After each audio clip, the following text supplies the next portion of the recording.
Mi nombre es Cristina Fiorucci. Mi actividad es cerámica. Hago cerámica. Empecé con barros naturales de acá de la provincia de La Pampa.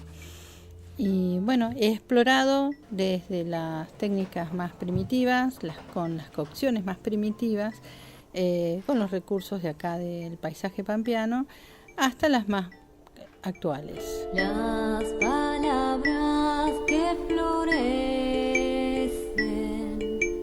Firmo mi obra con el nombre Cutraltón, que es una construcción de la lengua que surge de la lengua ranquel, que significa fogonera, o sea, el que enciende y alimenta el fuego. Yo siempre tuve la data que mi mamá es prima hermana de Germán Canoe. Eso me acercaba a una identidad que no tuve que salir a buscar, porque bueno, desde que Germán Canoe empezó a juntar toda la información y a recomponer las organizaciones, las familias, y los elementos de la cultura ranquel, desde siempre yo conocía el trabajo de él, y bueno, siempre me llamó la atención, lo consulté para trabajar en la escuela, para informar en la escuela, para mi actividad, así que siempre lo tuve y me fui nutriendo con todo eso desde que empecé a interesarme en la cerámica y sobre todo también en los pueblos indígenas de acá de La Pampa, porque en los libros no había mucha información. Fue muy fuerte el entusiasmo con el que yo agarré esta actividad, entonces cuestión de encontrarle la vuelta para que además me permitiera hacer un circuito en el cual yo pudiera o vender el producto en feria, o dar clases, o brindar talleres, capacitar talleres en toda la provincia. La verdad que he viajado mucho por la provincia, en lugares donde hay afloramientos de arcilla, y en los que no también.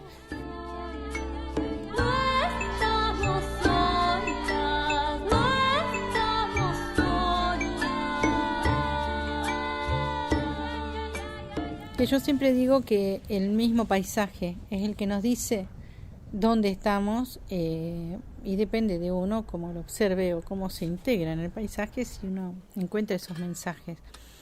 Un ejemplo que siempre utilizo es cuando uno va en el auto y levanta polvareda en una calle de tierra. Si la polvareda baja enseguida es porque es un grano de arena, un grano pesado. Ahora, si queda flotando y se va haciendo una nube que más que bajar parece que subiera, eso es una partícula muy fina de que sale de la tierra. Y quiere decir que si no es arcilla, es pariente del arcillo, es una greda. Entonces está cerca. También los cortes de las calles nos muestran que hay vetas, por lo menos las vetas más cercanas. El tema es que, bueno, llevé la cerámica, la saqué del taller, digamos, a socializarla, a compartir con la gente la intimidad de la actividad cerámica, que en general es bastante íntima. O sea, el que tiene el taller de cerámica se lo pasa adentro trabajando, entonces como que no saca mucho afuera más que su obra.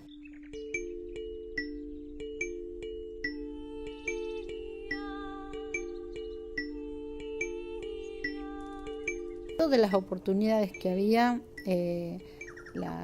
las aplicábamos, y bueno, y siempre teniendo en cuenta que mi interés estaba centralizado en los recursos del paisaje pampeano, tomando prestada la actitud de los ranqueles, de los antiguos ranqueles ante el paisaje.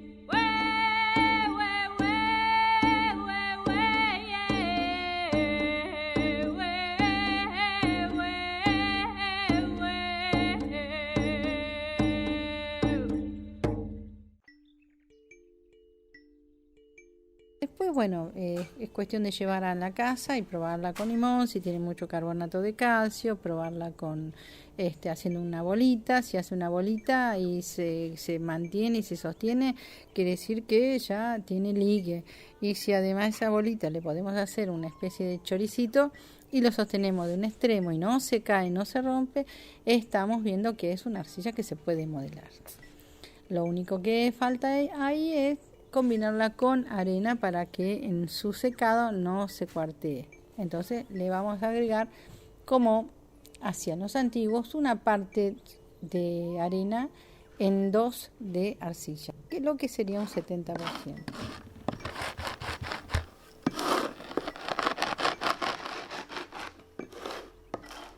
Hoy en día la fórmula de los que tienen las plantas de arcilla que envasan, qué sé yo, preparan un 70% de arcilla pura y un 30% de antiplástico.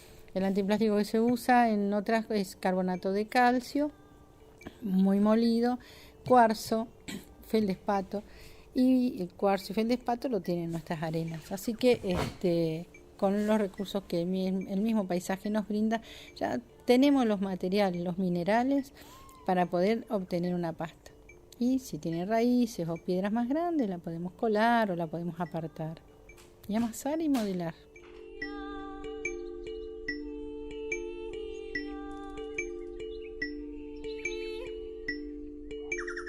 Hay técnicas muy primitivas que siempre, en general, son los primeros ejercicios que comparto con la gente que tiene contacto por primera vez. Uno es a partir de un bollo. Le coloco el dedo adentro, en el centro, hago una perforación y le vas girando y vas haciendo un hueco, que ese hueco va formando una pared, siempre que tiene que ser del mismo espesor, en lo posible mantener una forma cerrada y podés obtener un recipiente cerrado del mismo espesor y de más o menos 1 centímetro o un poquito menos también si se puede, y lo vas estirando hacia arriba, abriendo el hueco, vas formando y modelando la pared.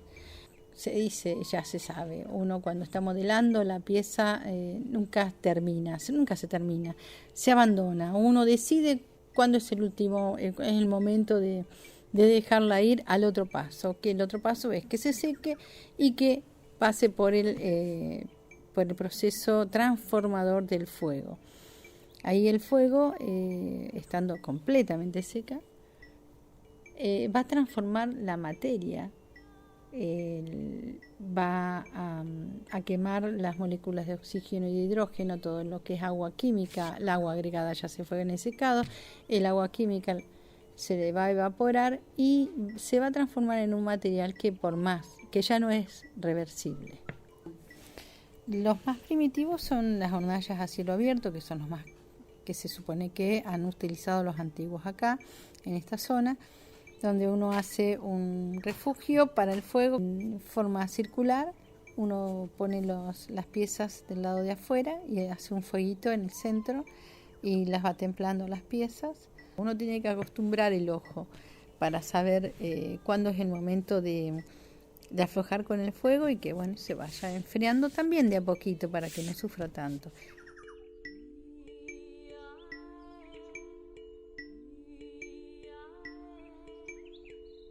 Por ahí en algunas propuestas más rápidas, en el cual uno quiere dejar la cosmovisión Rankel, además de técnica cerámica, tomar las improntas de las huellas de los animales del lugar y de las pinturas rupestres de los sitios pampeanos. Y de ahí, he utilizado los dibujos de las pinturas rupestres en vasijas para decorarlos, haciendo sellitos y hacer copias así para hacer tanto baldositas así para el baño, para la casa, o para hacer billutería también. Es muy interesante esto, hacer billutería de diseños de pinturas pampeanas, iconografía relevante dentro de la historia de la cultura Rankel, como por ejemplo el símbolo de Ramón Cabral el Platero. Y después las huellitas de la liebre mara, del guanaco, de animalitos de acá, del choique, el choique, el avestruz. Un círculo crece y crece, Mapukimun, Mapukimun.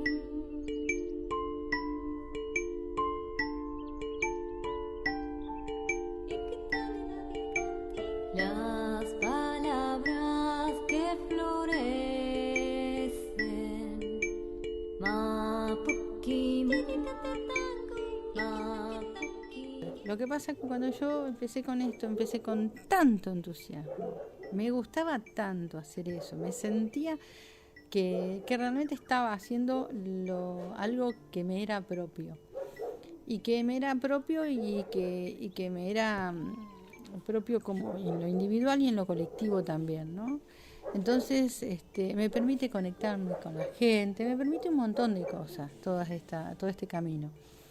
Y a la hora de mirar para atrás, del camino recorrido, con las canas, me doy cuenta que sí, que algo de eso ha quedado. Entonces los talleres de cerámica del interior de la provincia de La Pampa, como Santa Isabel, Victorica, La Humada, Castex, muchos pueblos en los cuales había estado capacitando pudieron hacer sus artesanías, y una de las salidas laborales era justamente venderle como hecho cultural en las casas de las provincias, en las ferias, en las fiestas nacionales, en fiestas provinciales.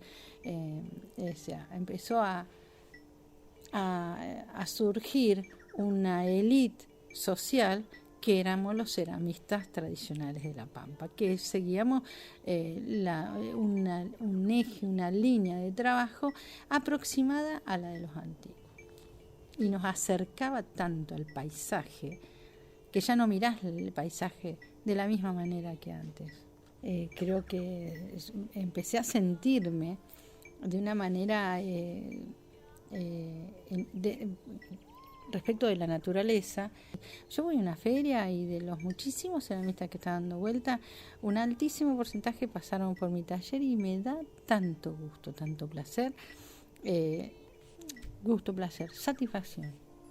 Mujeres que reverdecen,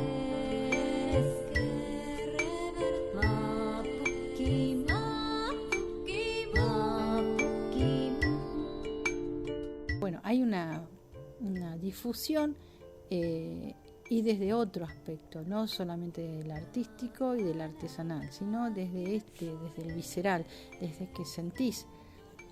Por ejemplo, me ha pasado que he estado con descendientes de Ranqueles, en los cuales lo único que vos haces es presentarle, acá estás con el barro, le das el barro y se activa la memoria ancestral de una manera mágica, o si no es mágica, es una manera natural. Conecta a la persona y empiezan a modelar y empiezan a mirar el paisaje. No te van a buscar un tulipán, no te van a buscar un elefante ni una jirafa para dibujar. Van a buscar lo que las identifica dentro de su hábitat.